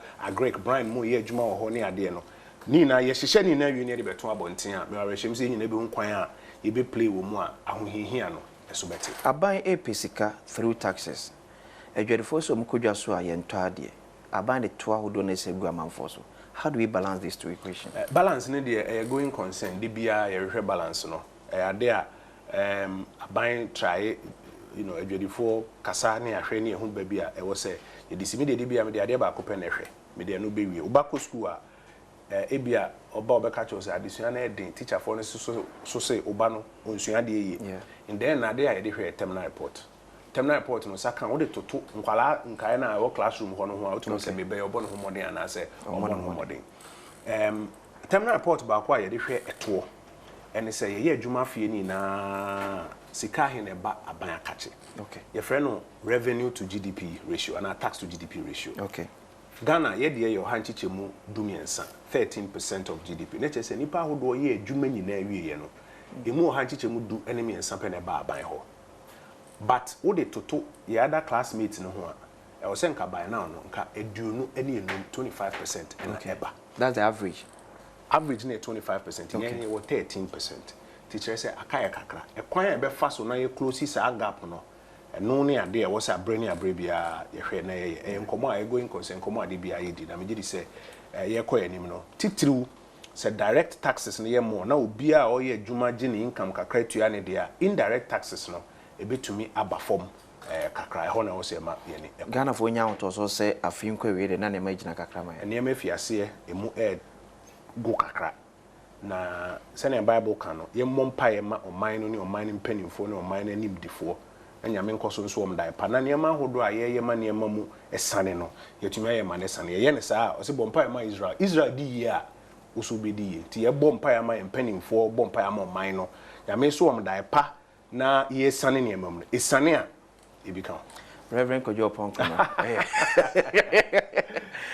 Minister for Information MP for Ofwase IRB constituency e better say okay ya me kan so hari musie e be say de share bi background Ejiasa na wasagu so ehwe bedwam wo Adom TV so Honorable Kojo Ponkoma Minister for Information MP for Ofwase IRB in the Eastern region. And I'm to say, you know, enkomo ranging from Right to Information Act to Omay Musika Sem, Yanama for ADM, ya, a 12 about area total, and you ma out also. And now say I Ghana for him since Sabeka, a fee echo, maybe a baby a dream, a baby encommode a far and my pa, and my catcher say, and a pie you may no ebas near me at Marcos and ne. Da ye no adwane dia ma ye man mo dia show mo animonyam o man no adwane dia ma en free atete ene yan kasa so free pem ye bi dia mo tuba Joy FM car park e wo kokomlemle won kran project mu a ba na ye bop no ye chase ye no adwane e de ma ye mam 9 am pepepe e be live so on Adom TV no nya bi so atimi ahwefa na sekese e kuma wona asu asemede e na pa adwumade no e de abro ye ne fried top vegetable oil and afi 14 rice na akabu a Adom TV, Adom 106.3 FM, Asempa 94.7 FM, Insha 104.5 FM Kamwa. Yade Badwam. Franco Trading Enterprise. There be a can say phone papa na just you any economy. Zentocate Motivatorment near a free scap pharmacy honum. Niche confectionery and so it can be a Access Bank. Diamond Beauty Soap. Duffy's Health and Beauty. Actigard free agromonti. Evermilk, taste is believing. Say Safari Tissue, ADB, Savannah Paint from Azar, Grace Gift Herbal, Onga, Bush Bee Honey, Ketepa Pride Tea, Chocho Body Wash, Gilbert Memorial Herbal Center, Savida Bonure Kente, Ellis Detergent, ATL, Escort Security Service, and Pepsi. When you go so you a free and a pay you medino, ATB Abronti Kanho. Na ye share maame edeme wadi kaka cho say ni pensia ya select maame fo omodomo eba na krado da kwesi ada ye be hye sa maame fo enyina animunyam ama we yase nyina usampa omso ye bi ama no abros bene mene bush bee and phone bedi nkom so ka wona eso and pa adwumadi no ase na me wi am for birthday so am de nyina so beto aso de am na afei ye no bukete pepepe ne se no nkru ya sako Joy FM Kappa Kofa live feed through abroad dwane eno ade a share ma menom enum nyam afi and pa adwumadi no ma mboko de boko ehye me nya be ma ibi aboko yada ya bias e be fraction in English ni kaka papa na ti efro ye afi ye bush bee honey de ade bush bee honey are amazing fruits akofaba. Okay. Honey a free bush like farm ankasa. Oh, okay. On say yen honey no.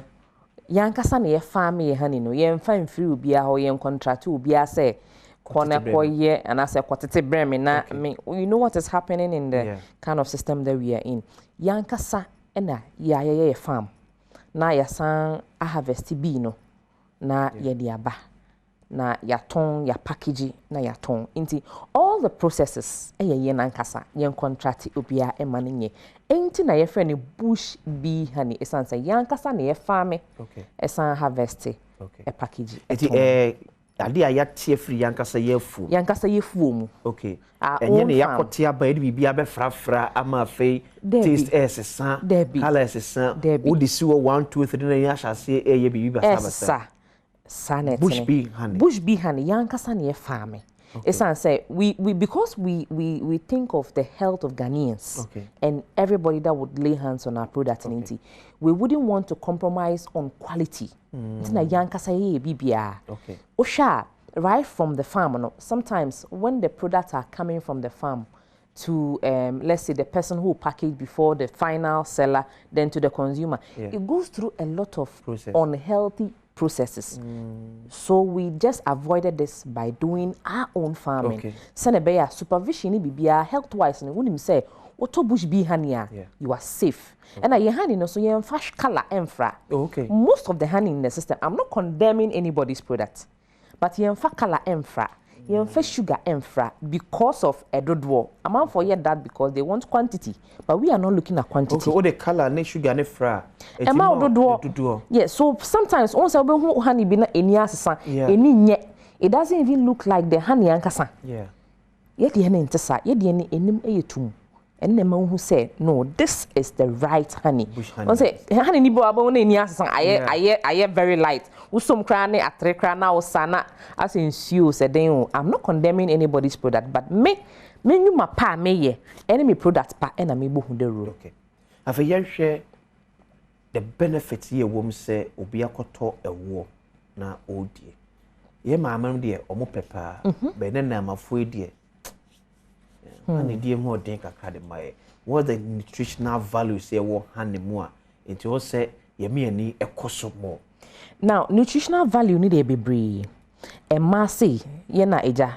Esan say, I mean, ye dream ma huntina, ye di entoma abe pamodie, Senebea, we sponsor you. Now, women play a very vital role, and we use that as an opportunity to, you know, support you in a small way that we can. But I'll put women in this perspective. Weight management, a man efifie, a man bibi2 bia esi omonai so we want the cholesterol level. The benefit of honey is reducing cholesterol level. When we say cholesterol, high and be and a cough, sore throat, and a crew. And no crowd where the crass says, cough be brain. Cough be brain. Unam unim dia bishia. Ubia coffee nam from unne COVID by but some is through cough and other related fencing.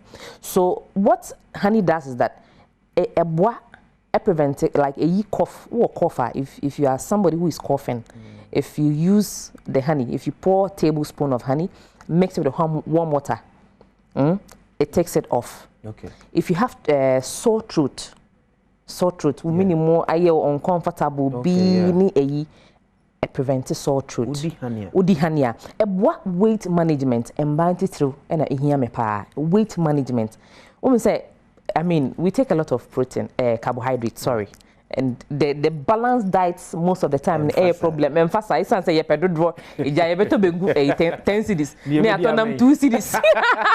The media mean okay. But research eka say enye the media mean here you the nutritional balance. Okay. You be boni pedua. Ebe boni pedua no. Okay. Enti honey serve a lot of nutritional benefit. Eboa ema weight no. Say ye kese too much it may maintain a weight. Okay, but patch boy maintain we say. Enko we actually mo bi nkofa say slim tea. There be any slim tea. Any slim tea, but a bois esan say when you take honey, research shows say when you take honey on an empty stomach in the night, a bois system no. Fats be like a store system no kakra, and early in the morning and before going to bed. Yeah. So wait, no, I use myself as an example. I'm not obi slim naturally. Me obi slim, me obi am kese bebre. But the weight has been maintained for a number of time because I do that before going to bed. Maybe a teaspoon, any warm water. Okay. After eating, the last thing I do before going to bed is to take my warm water and a teaspoon of honey. Okay. Half glass. And then when I wake up on an empty stomach. Okay. Before brushing my teeth, that is what I do. Okay. But I bet was but my contact I said be no be so every team say akoya de. With me nya ope bi with me afrem. With me afrem. Now, say ope amazing foods bush bee honey. Mesra mo me fa kwanya we. Na me sre we a pharmaceutical company shop. I will be a wo ton nro supermarket. And as ope so mbetu bi enton a mesra opa fa number we 0244 61 22 88 0244 61 22 88 and now call your social media handle no at Bush Bee Honey or Facebook says yeah call like it ne following. Now most of the nutritional benefit of honey near their to ho among send be kind the benefits that honey comes with. It's say wapomodin your health is our concern. It's say if you are not healthy you can have money but hey you will not be able to enjoy the money or you not be able to enjoy the wealth. Just like me and you are sitting here enjoying good health and wealth, right? Okay, ti number no another was created so no. Shre ne fre ne to ewo papa. And to wo bia keke. Ewo nkwanchen. To ewo papa. Se ne be ya odi ankonya akire how bia. And I may per se me fa sa akonya me pa me nim time ekoy nyina your presenters but me ko de products no with TV so. Okay, yeah. And Mr. Mate say, I mean, when people go to shops, anyway, but don't let somebody market a wrong product for you. Okay. Products on any that TV so me patro sheni amazing foods bush bee honey. Make sure say oko supermarkets and as a pharmaceutical shop now to amazing bush bee honey. And no need be ma. Ye catch you say another product et say no me patro cheni pa say me Odilia Piero. Me say nipa ni chantro onfa amazing foods bush bee honey and fa mau. When I say amazing bush bee honey for na mo say no mo etwe enkomo no afei ba bi aduru amanfo edu amawoda enne na omo so ye ba ba rehye omwe ye de kan aye first part e de amao aka the other part ye be e de aso obi audio birthday bia yensa antimi aka awishu bia no ye wish you happy birthday yankopo h-town na onya okese kopem se obeye kese pam. So happy birthday and confirm Alfred Ama. Okay. Head of Alfred head of technical production, yes. Alfred ni Ama your birthday. Such a gentle so I found a second say come Franco Trading Enterprise. E be a catch say phone papa there.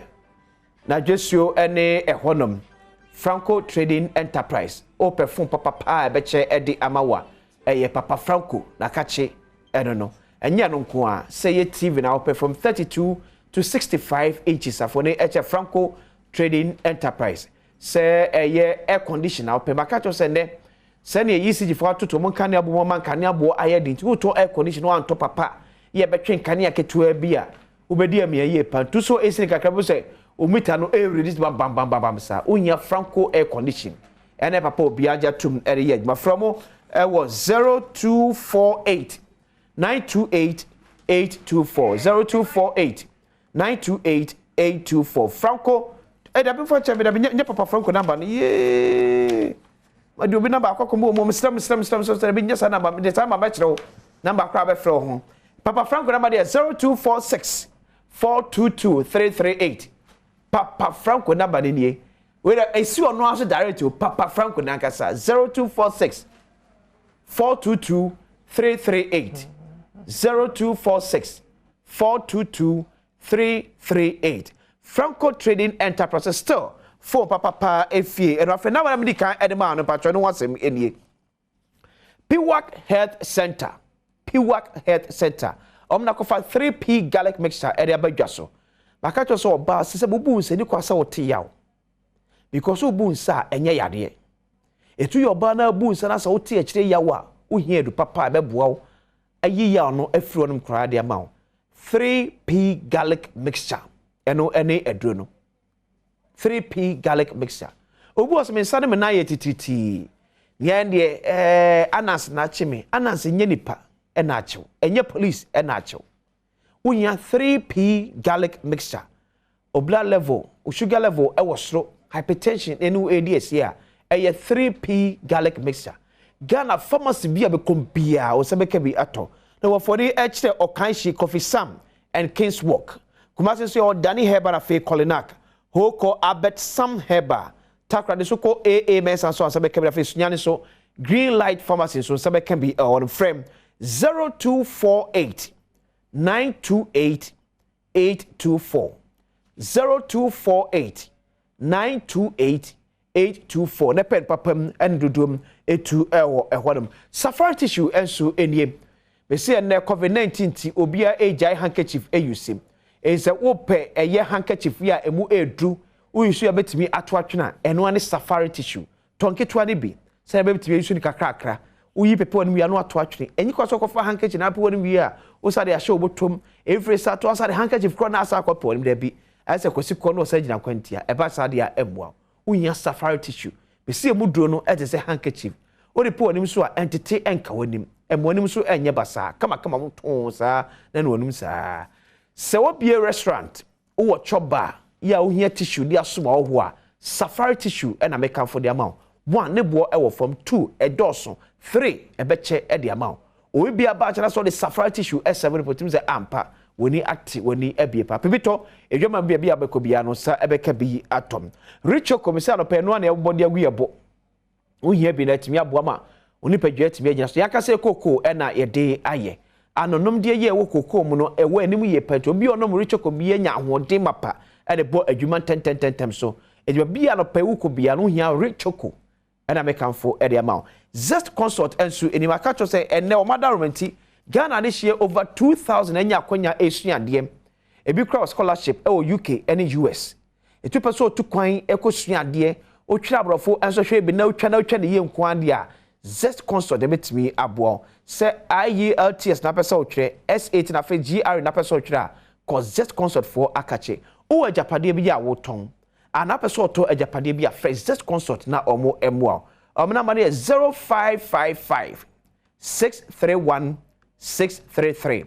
0555 631 633 zest consult de bi can say excellence is our hallmark me call up IBM say 9am pepepe me ma musu atwemotum live ewo Joy FM car park na na pa adwumadie cook for mom ene de ehhehye soom enti pani be hwe aduane ayede ama ye ma so ma ye aduane ama ya afin mu nyina ene wo ye bema na so ofie wo yo ba na ofie a jebre eye aduane e ma maame emema amware nso munyimre enye aduane efma mo yere ene dai na mo fan shop mo animunyam say throughout the year mo na manu aduane ama esa ene de mia me no aduane na me so me de ama yenye na enye fe na nya akono na enye de Adom TV Adom FM Asempa FM fried vegetable oil afi 40 rice na kama di afi na pa adwumade en everything ma muso de ho na ni nyina de ni ekire ti badwane